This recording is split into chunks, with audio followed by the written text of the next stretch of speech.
Call is now being recorded. Okay, James, you ready? I'm here. Okay. Hi, everyone. My name is Mike from the Joint Venture Club, and I welcome all of you today to this one-on-one interview with a business associate and friend of mine, James Smith. Very briefly, James Smith is a real estate broker from Executive Sellers Realty located in Charlotte, North Carolina.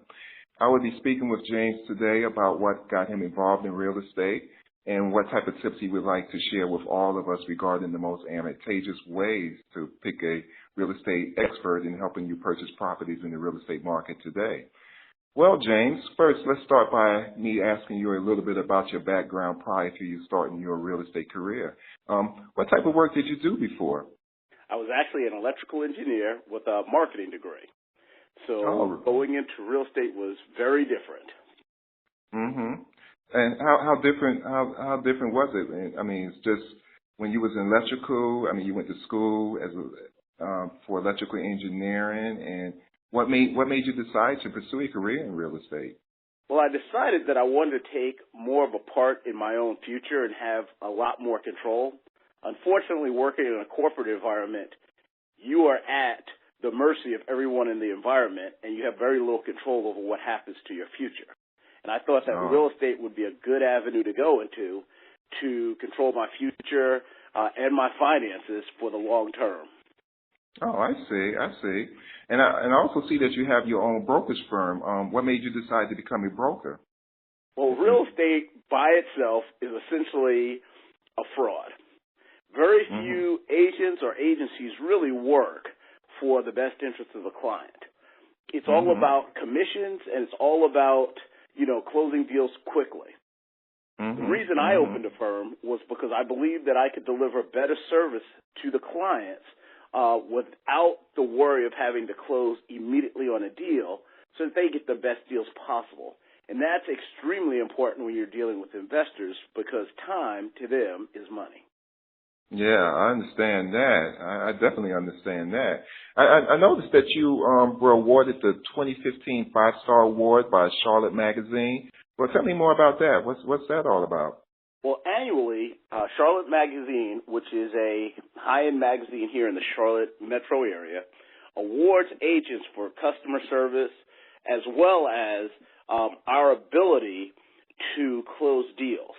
So this year, I was awarded the 5-star rating, and this would be the third year out of 7 that I've actually been awarded or been the recipient of the award, which is really highly acclaimed in this area. Oh, fantastic! Wow, that's a great award to have. Wow. I see on your website, executivesellers.com, that you share information about the right and wrong things to do in picking a good real estate expert. Tell me, James, let's get started with what's the best things to do when you come looking for an expert if you was interested in purchasing real estate or selling for that matter. Well, what I tell people is throw away those top 10 lists you find on the internet. Those lists were actually developed in the 1960s, pre-internet. And as a result, a lot of those top 10 questions could lead you into disaster in 2015. Oh, so really? Wow. Oh, absolutely. So when I talk to clients, there are 3 major things that I tell them to avoid when they're looking for a realtor. The first thing is this. Don't pick a realtor based on the firm that they work for because it makes no difference. The reason that is because all agents, for all practical purposes, are 1099.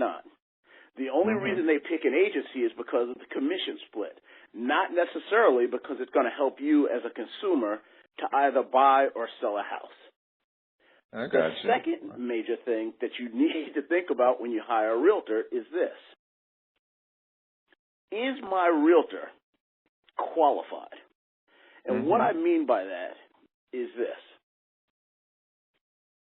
Can that person help me accomplish the goals that I've set forth? So what you want to do is when you're talking to a realtor, give them very specific information and then watch what they do.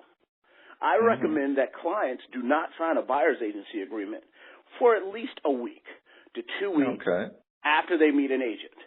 because some agents are really going to steer you to places that they want you to live. And that's going to be based on a number of factors that have nothing to do with you. So hold off signing that buyer's agency agreement.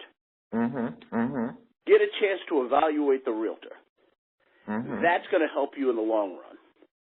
A third thing that is critical that I always talk to people about is on that list from 1960, they always say, get a local realtor. And what people don't realize is when that list was written, the only way a realtor knew a house was listed was they had to actually drive every street in the neighborhood and look for signs. Then they'd have to put that sign on a 3x5 index card. Well, guess what? The internet eliminated that. If an agent needs to find what house is on the market, all they do is go to the MLS or Realtor.com or Zillow or some other service the same way that you can do it. So what you want to know is, in most cases, real estate is not an expertise, with the exception of a few things. And for most people, those few things don't actually happen. And the way we define those few things, or the way that I define those few things in the Charlotte-Mecklenburg area, is this. One, if you're on a golf course, if you are on the water, or if you're in an area that's going through a lot of development. Those are the three factors that you want to pay attention to. Does my realtor have that background? If they do, likely that's a good fit for what your needs are. And so if you follow those three rules, you should be okay.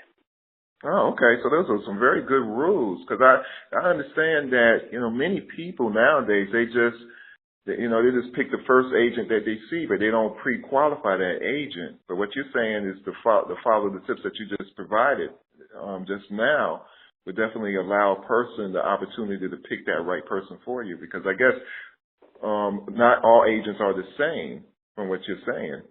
That is correct. And that's one of the biggest problems that people have. One of the things that you often hear is get a reference from your friends. Well, here's the problem with that in most cases. As long as a real estate transaction is smooth, everyone assumes their realtor is great. The reality is when you have a problem, you need a realtor who can solve those problems. So one of the things I've always instructed my clients to do is if you get a referral, talk to that referral. Find out if everything went absolutely smooth. If it did, that realtor is not to say that they're a bad realtor, but they really haven't been tested under fire. Find someone who's had an issue with a transaction to figure out if their realtor was able to resolve the problems so that they could ultimately close in their house. And if you use that, that's a better tip. That's really good information for a lot of callers. Let me ask you this, James. Now, with the real estate market that it is now, do you think it's a really good time to start buying or selling property, or do you think a person should just wait for a while? What's your opinion on that? Well, the reality is this, and this is a hidden secret that no one ever talks about. Real estate is neither good nor bad. It really is it a seller's market or if it's a buyer's market? When everybody talked about the market was bad for real estate, well, they were really talking about a seller who wasn't going to get what they expected for their house. But if you're talking to a buyer, it couldn't have been a better time. Interest rates were extremely low. The requirements for buying a house were extremely low. So in what people called a bad market, knowledgeable buyers and investors were making millions of dollars because they knew in the future that their equity was going to skyrocket. And that's where we're at today. The buyer who bought 5-7 years ago has seen their equity go up significantly. Now, the sellers, on the other hand, saw their equity go down relative to what they expected to get. But as we move forward into 2016 and 2017, the market is now turning into a seller's market.